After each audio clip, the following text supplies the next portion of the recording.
Sekarang manusia kan sistem instan, Ustaz. Betul. Dia berbuat apa yang saya bisa dapatkan. Iya. Beda kalau orang dia berbuat ibadah. Apalagi kalau imannya tidak ada. Jangan mau ke sholat nantian itu. Mana ada pahalanya bisa dia. Seandainya mau dibalik itu, Ustaz, kan? Seandainya Allah mau balik itu pahala sholat itu. Misalnya siapa yang sholat di masjid dapat emas 1 gram. Saya mungkin tidak ada yang kerja dunia, Ustaz. Imam yang dikejar itu. Mungkin belum masuk waktu sholat sudah ada di situ. Kenapa? Karena itu tadi terfokus kepada ini. Nah, cuma Allah merahasiakan. Nah, ini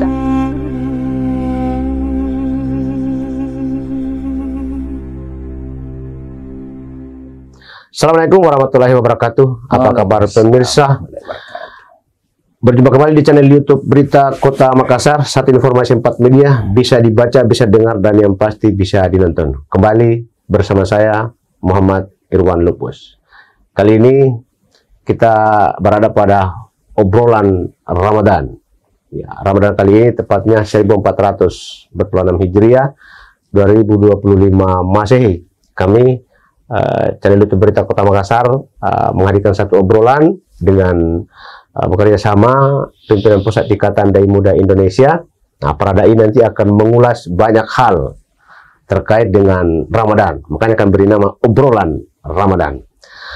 Baik pemirsa, sebelum saya lanjutkan menyapa tamu saya telah hadir di studio, saya ngajak Anda untuk selalu subscribe channel ini, like, share, dan nyalakan lonceng notifikasinya agar Anda tidak ketinggalan informasi-informasi terbaru dan terbaik dari channel ini. Pemirsa, kali ini saya telah kehadiran tamu yang luar biasa. Beliau adalah Ustadz Muhammad Ridwan, SPDI, MPD. Beliau ini pembina pimpinan Pusat Ikatan Dai Muda Indonesia dan kesehariannya juga berprofesi sebagai tenaga pendidik. Nah, ini saya akan sapa beliau pemirsa. Assalamualaikum Ustaz. Waalaikumsalam. Apa kabar ini Ustaz? Alhamdulillah. Sehat. Kariba Madeci. Baik, hari pertama Ramadan ini sudah Kariba Madeci Ustaz ya? Harus menampakkan ya. Menampakkan ya. Senyum. Baik Ustaz, kita mengawali Ramadan ini ya, kita tentu mengucapkan selamat menikmati berpuasa kepada pemirsa dimanapun Anda berada, dan tentu kita berdoa setiap waktu dan kesempatan agar selalu sehat walafiat. Misal kali ini kita akan membahas terkait dengan menguak keutamaan Ramadan. Gitu Ustaz ya? Mereguk ya. Keutamaan Ramadan. Ya. Baik, ini menarik, mereguk keutamaan Ramadan. Apa yang menjadi catatan Ustaz dari tema yang akan kita angkat ini? Silakan. Oke, baik. Assalamualaikum warahmatullahi wabarakatuh. Alhamdulillahilladzi ja'ala syahr Ramadan syahrul mubarak. Asyhadu an la ilaha illallah wa asyhadu anna Muhammadan abduhu wa rasuluh. Allahumma salli ala sayyidina Muhammad wa ala alihi wa sahbihi ajma'in. Amma ba'd. Para pemirsa, sahabat Irwan, saudaraku Ustadz Irwan Lupus, yang insya Allah pada siang hari ini di 1 Ramadan semoga kita semua dalam keadaan sehat walafiat. Amin. Jadi salah satu nikmat terbesar kita itu Ustaz, ketika kita masih diberi kesempatan berjumpa Ramadan. Kalau kita pikir banyak merenung ini, banyak orang yang ingin sekali bertemu Ramadan. Jauh sebelum Ramadan itu mereka sudah berdoa, Allahumma barik lana fi Rajab, mulai dari Rajab ya. Fi Sya'ban. Wa balikna Ramadan. Dia ingin berharap sama Allah bagaimana di bulan Rajab itu bisa diberkahi, bulan Sya'ban juga diberkahi, dan inti daripada doa itu wa balikna Ramadan. Bagaimana dia bisa disampaikan di bulan Ramadan. Namun dari sekian banyak manusia mungkin bermohon, meminta kepada Allah, hanya sebahagian yang diberikan kesempatan. Alhamdulillah, kita yang diberikan satu kesempatan besar. Jadi ketika Allah masih mempertemukan kita Ramadan, berarti Allah itu menginginkan supaya kita ini bisa menjadi lebih baik lagi.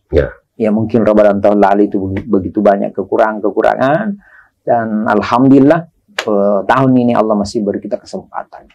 Kenapa? Karena kalau kita renungkan kembali begitu banyak bulan dalam Islam, mulai dari bulan Muharram sampai dengan Zulhijjah.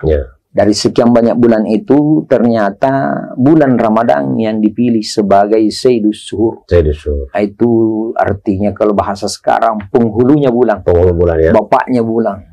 Pasti orang berkata, apa sih Sehingga dikatakan seperti penghulu bulan.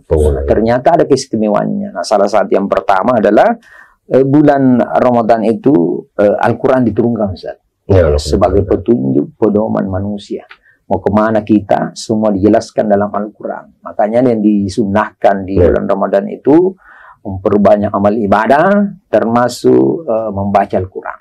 Jadi bukan hanya sekedar dibaca, pemirsa, ya, termasuk kita kaji, termasuk bagaimana kita mengambil hikmah daripada Quran yang kita baca, supaya betul-betul Al-Quran itu bisa menjadi petunjuk ya, bagi kita. Itu yang pertama. Yang kedua, di bulan Ramadan itu Allah siapkan satu malam, Ustaz. Tahu satu malam itu yang dinamakan Lailatul Qadar.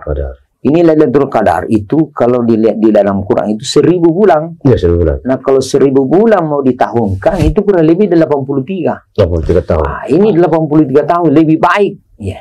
Nah, kita rata-rata hidup di dunia itu 60-70 tahun. Ya, arang sampai 80. Tidak sampai. Nah, ini kalau jadi suatu keistimewaan terbesar betul ini Allah berikan ini. Satu malam dinilai kurang lebih 83 tahun. Apa sih kurangnya itu Ramadan? Satu malam saja. Iya, satu malam Ustaz. Nah, cuma di sini Allah enggak sampaikan kita kapan itu. Nah, ini kan jadi seandainya mungkin dipatok tanggal Lailatul Qadar itu 17. Saya mungkin hanya hari itu yang bertaruh orang. Ya, mungkin hanya itu yang soal. Nah, makanya ini Allah rahasiakan. Bisa jadi dari 1 Ramadan sampai 30. Supaya ada motivasi untuk mencari itu. Bukan hanya di tanggal-tanggal tertentu. Cuma sebagian ulama ada yang mengatakan ganjil dan sebagainya. Tetapi ya kalau kita mau merasa bagaimana Ramadan itu, ya mulai awal sampai akhir itu jangan pernah lupa untuk banyak beribadah. Nah, itu satu keistimewaannya. Kemudian yang ketiga, di bulan Ramadan itu kita diwajibkan berpuasa, Ustaz. Ya. Yang kita pahami di sini kan panggilannya itu istimewa lagi. Ya. Ya, Allah tidak katakan ya ayyuhan nas. Tidak semua manusia dipanggil. Ya, betul. Allah tidak katakan ya ayyuhal Islam, hai orang-orang Islam. Tidak, ya ayyuhalladzina amanu. Jadi ini panggilan spesial. Ya. Sama artinya kita sebagai manusia, kita duduk-duduk di teras, tiba-tiba ada penjual 3 lewat. Penjual ikan, sayur, martabak misalnya. Saat yang dipanggil penjual ikan, maka doa itu tidak akan balik. Meskipun dia sama-sama penjual, tapi yang dipanggil itu kan profesinya masing-masing. Penjual ikan balik. Nah, ini beda kalau dipanggil penjual, pasti semua akan balik. Nah, ini kan cuma dipanggil cuma satu, penjual ikan. Nah, begitu juga dengan Ramadan, yang dipanggil itu ya ayyuhalladzina amanu. Artinya apa? Orang beriman inilah yang dianggap mampu bisa menunaikan ibadah puasa, bisa menjaga hawa nafsunya. Nah, kemudian kita pahami puasa itu kan ibadah syir'iyah, Ustaz. Ibadah yang tidak nampak. Betul. Iya, mungkin banyak amalan-amalan ibadah yang lain bisa dinilai, bisa dilihat. Sholat misalnya, orang bisa berpikir, misalnya ada sholat di depan kita, Allahu Akbar, pasti orang di belakang mengatakan, bagus sholatnya, khusyuk. Kenapa? Bisa dilihat dari bacaannya, kita dengar bacaannya. Orang sedekah 100 juta, misalnya kita, subhanallah, banyaknya orang sedekahnya. Tapi puasa kan tidak pernah kita tahu. Ya, belum pernah kita temukan di Makassar, bagus puasanya. Pasti orang bertanya, kenapa bisa? Selalu meludah. Nah, itu kan bukan sebagai patokannya itu ya. Itu jadi sekali lagi itu dimakan ibadah sendiri, makanya yang tahu itu hanya kita dengan Allah. Ini yang sebahagian orang mungkin belum pahami. Nah, ini yang tugas kita sebagai dai itu menyampaikan kepada umat. Jadi puasa itu bukan hanya sekedar menahan lapar hausnya, tetapi bagaimana hawa nafsu. Nah, itu sekitar informasi dari saya. Sekian, terima kasih. Baik, terima kasih Ustaz Ridwan, luar biasa tadi paparannya singkat, padat, jelas dengan tema tadi meregu keutamaan Ramadan. Saya teringat kepada salah satu ayat dalam surat Al-Baqarah, Ustaz. Syahrul Ramadan allazi unzila fil Qur'an hudan linnasi wa bayyinatin minal huda wal furqan. Tepat tadi kita sampaikan bahwa bulan Ramadan itu diturunkan oleh Al-Quran.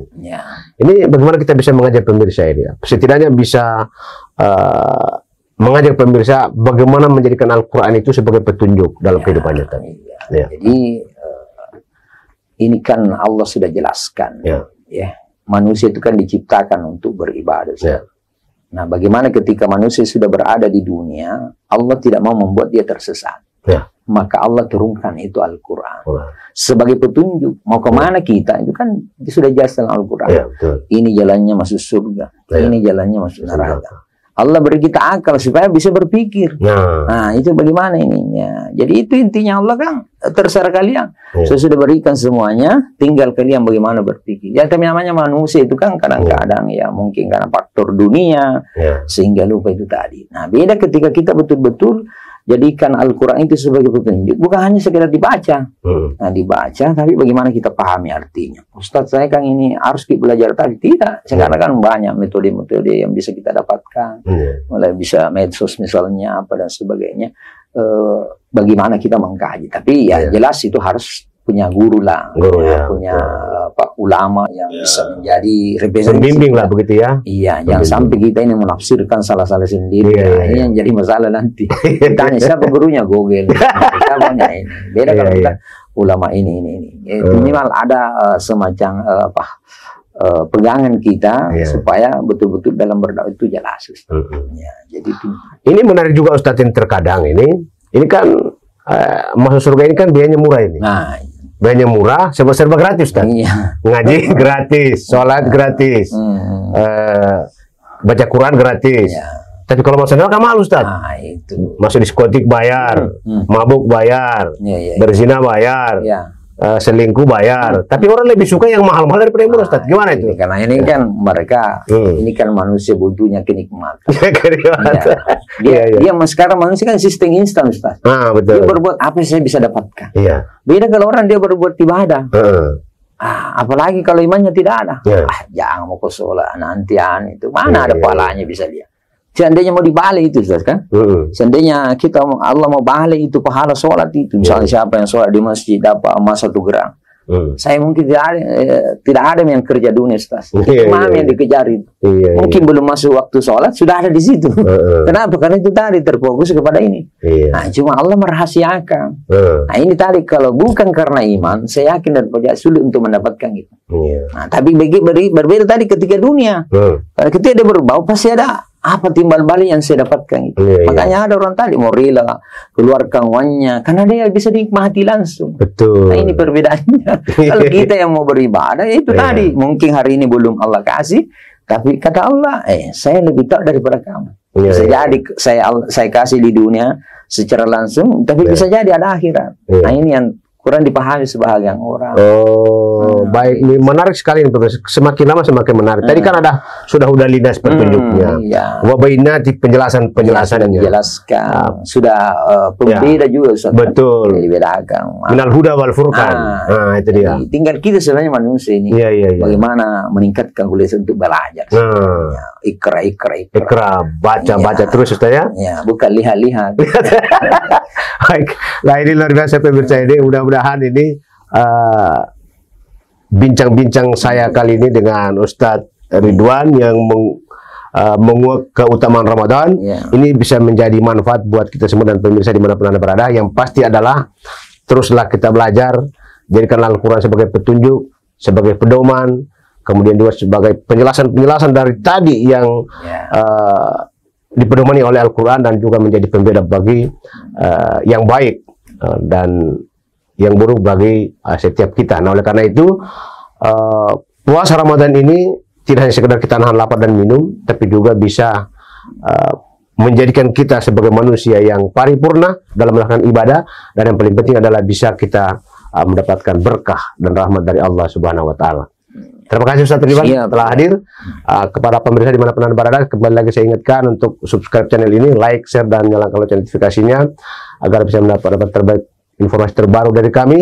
Saya Irwan Lupus pamit undur diri, terima kasih. Assalamualaikum warahmatullahi wabarakatuh dan sampai jumpa. Siap.